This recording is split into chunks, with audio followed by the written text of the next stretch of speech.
السلام علیکم دوستو، میں ہوں عاصم سہیل اور آپ دیکھ رہے ہیں میرے یوٹیوب چینل اور فیس بک پیج۔ امید کرتا ہوں کہ آپ سب خیریت سے ہوں گے۔ اللہ پاک آپ سب کو اپنی حفظ و امان میں رکھے۔ دوستو، آج کی ویڈیو میں آپ کو جاپانی پھل کھانے کے فائدے بتائیں گے، استعمال کا طریقہ بتائیں گے اور کن بیماریوں کے لیے مفید ہے یہ بھی آپ کے سامنے رکھیں گے۔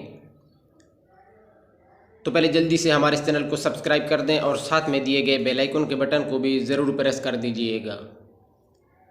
دوستو، نارنجی رنگ کا وٹامنز سے بھرپور پھل جسے جاپانی پھل کے نام سے جانا جاتا ہے، اس پھل کو جاپان میں کاشت ہونے کی بنا پر جاپانی پھل کہا جاتا ہے۔ اسے انگریزی میں پرسیمون بھی کہتے ہیں۔ اس کا ذائقہ ترش اور مزیدار ہوتا ہے اور اس کا گودا نہایت نرم دار ہوتا ہے، اس لیے اس کا گودا کھائیں یا پھر اسے چھلکے سمیت کھائیں، دونوں صورتوں میں اس کے بے شمار فائدے ملتے ہیں۔ غذائی لحاظ سے جاپانی پھل پوٹاشیم، فاسفورس اور وٹامن سی کے حصول کا بہت ہی اچھا ذریعہ ہے۔ جاپانی پھل کا فیس ماسک جلد کو چمکدار بنانے کے لیے بہترین ہے، کیونکہ اس میں وٹامن اے، ای اور کیروٹین کی موجودگی جلد کو چمکدار اور خوبصورت بناتی ہے۔ اپنے چہرے پر قدرتی چمک بڑھانے کے لیے اس کا گودا چہرے پر لگائیں اور چہرہ 30 منٹ کے بعد پانی سے دھو لینا ہے۔ دوستو، سردی کے موسم میں یہ پھل کافی زیادہ نظر آتا ہے، اس کو ہمیشہ اعتدال میں رہ کر ہی کھانا چاہیے اور پکا ہوا ہی استعمال کرنا چاہیے۔ اگر آپ کی کمر میں درد رہتا ہے تو آپ اس پھل کو ضرور کھائیں، کیونکہ یہ کمر درد میں آپ کو فائدہ پہنچاتا ہے۔ اس پھل میں نباتاتی مرکبات موجود ہوتے ہیں جو اینٹی آکسیڈنٹ خصوصیات رکھتے ہیں۔ اس کے استعمال سے امراض قلب، شوگر اور دماغی امراض کا خطرہ کم کیا جا سکتا ہے۔ اس میں بیٹا کیروٹین کی موجودگی امراض قلب اور میٹابولک شوگر اور بلڈ پریشر کا خطرہ کم کرنے میں مدد دے سکتے ہیں۔ جاپانی پھل کے چھلکے کی ایک خاصیت یہ ہے کہ یہ مرد و خواتین کو عمر کے اثرات سے بچانے کی صلاحیت رکھتا ہے۔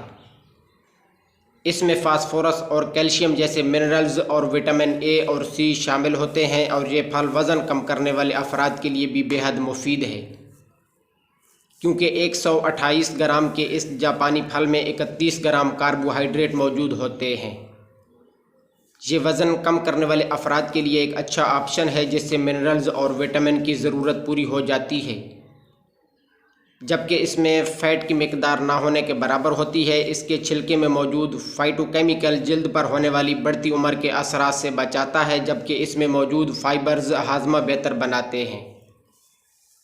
دوستو، جاپانی پھل میں موجود شکر اور فرکٹوز کی وافر مقدار جسم کو توانائی فراہم کر کے ذہنی دباؤ اور سستی کے اثرات کو بھی ختم کرتی ہے۔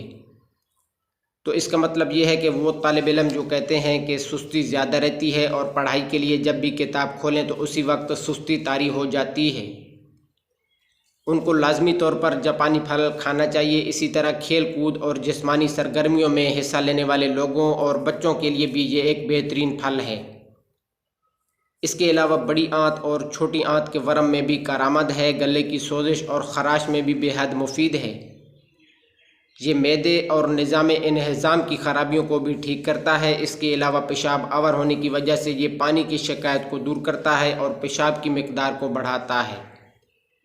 اس کو آپ صبح کے وقت بھی اور شام کو بھی استعمال کر سکتے ہیں۔ اس کو کاٹ کر نمکین یا میٹھے دلیے کے ساتھ بھی کھایا جا سکتا ہے۔ اس کے ساتھ ساتھ اسے دہی کے ساتھ ملا کر آپ صبح بھی لے سکتے ہیں، اس سے توانائی میں بہت زیادہ اضافہ ہوتا ہے۔ تو دوستو، یہ تھی ہماری آج کی ویڈیو۔ امید ہے کہ آپ کو پسند آئی ہوگی۔ اگر ویڈیو پسند آئی ہو تو اسے لائک اور شیئر ضرور کر دیجئے گا۔ دعا میں یاد رکھیے گا۔ جزاک اللہ خیرہ۔